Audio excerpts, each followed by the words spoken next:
Rail স্টেশনে উনি অচেনা একজন মানুষ, সেই অচেনা মানুষ থেকে উনি আমাকে ঢাকায় নিয়ে এসে থাকা খাওয়া বাসা বা একটা কাজের সন্ধান দেওয়া সব কিছু কিন্তু উনি ব্যবস্থা করে দিয়েছেন। উনি ছাড়া কিন্তু আপনার সামনেও এই যে আমি করতেছি এটা আমি আসতে পারতাম না, সম্ভব ছিল না।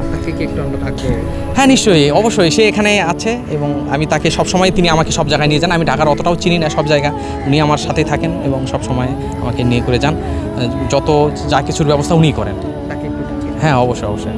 হ্যাঁ হারুন ভাই চলে আসেন। গল্পের পিছনে আপনি সেই নায়ক?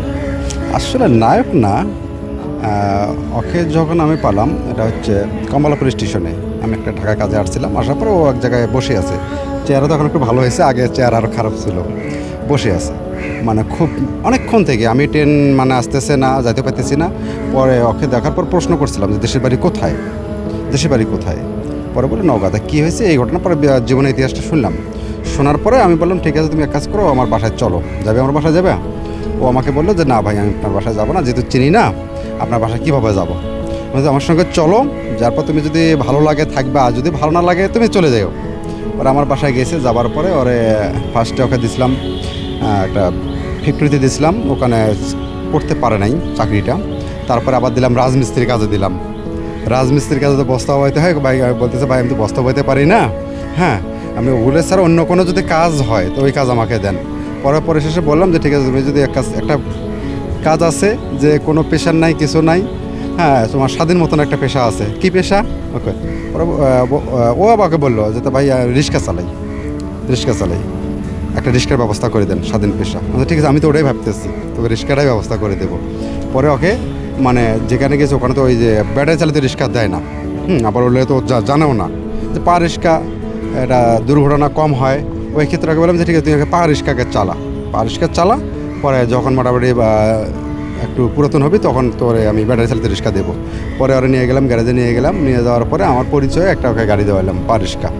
যেহেতু ওকে ঠিকভাবে চিনিও না, একটা দামি একটা রিক্সা দিয়ে পরে বিপদে পড়ে যাবো আমি।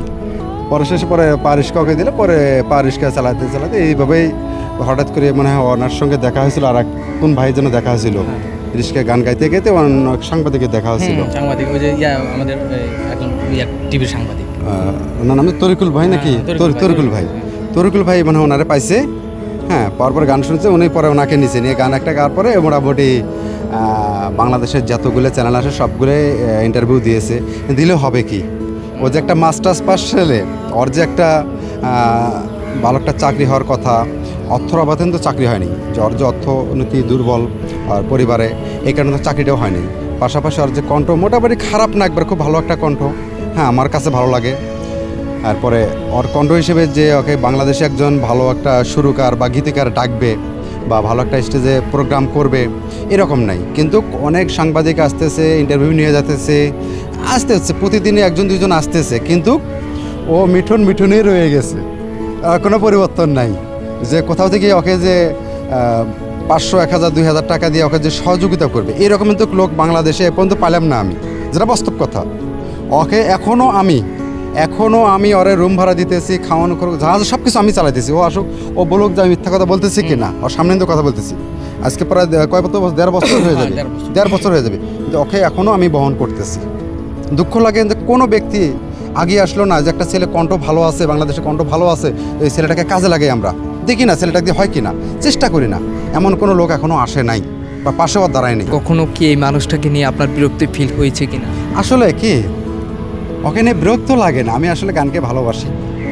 ওকে নিয়ে বিরক্ত লাগে, নিজেকে খারাপ লাগে কোনটা, যে ওকে রাখতেছি যে একটা যেহেতু একটা শিক্ষিত ছেলে যদি সামনে একটা ভালো একটা যদি অবস্থান করতে পারে, আরে আমার দরকার নেই, আমার বলবে তো হারুন ভাইয়ের কাছে থেকে আমি ভালো একটা পর্যায়ে দাঁড়াতে পারছি। ওকে চাচ্ছি যে আমার কাছ থেকে যে একটা ভালো পর্যায়ে সে চলে যাক, যে একটা মাস্টার্স পাস ছেলে, লেখাপড়া শিক্ষিত একটা ছেলে, হ্যাঁ যে একটা ভালো একটা পর্যায়ে চলে যাক, এটাই আমার জন্য গর্ব, আর কিছু না। এই মানুষটা আপনার 1 বছর আপনার জন্য কষ্ট করছে, সেই মানুষটাকে আজ অন ক্যামেরায় কিছু বলতে চান? আমি আসলে দর্শকদের, আপনার চ্যানেলের মাধ্যমে সমস্ত দর্শকদের একটা কথা বলতে চাই যে আসলে আমি আমার গান দিয়ে মানুষের হৃদয় জয় করতে চাই। আর এই জয়টা যদি একদম পর্বত শৃঙ্গের মতো কোনো দিন যদি যায়, এই হারুন ভাই সবসময় আমার যদি সফলতা কোনো দিন আমি পাই, হারুন ভাই আমার সফলতার সামনে থাকবে আর আমি পিছনে থাকবো। শুধু এতটুকুই আমি আপনার চ্যানেলের মাধ্যমে আমার সমস্ত দর্শকদের বলতে চাই। আমার অনেক ইচ্ছা আছে বা হচ্ছে অনেক স্বপ্ন আছে যে আমি যদি গানের মধ্য দিয়ে একটা সামনে এগিয়ে যাওয়ার সুযোগ পাই, ভালো একটা জায়গায় যেতে পারি, তো অবশ্যই যেমন আমার ফার্স্ট প্রায়োরিটি থাকবে হারুন ভাই। কারণ কি, হারুন ভাইয়ের আজকে হারুন ভাই আমার জন্য অনেক বিভিন্ন জায়গায় দৌড়াদৌড়ি করতেছে, ছোটাছুটি করতেছে, রাত দিন এক করে অক্লান্ত পরিশ্রম করতেছে।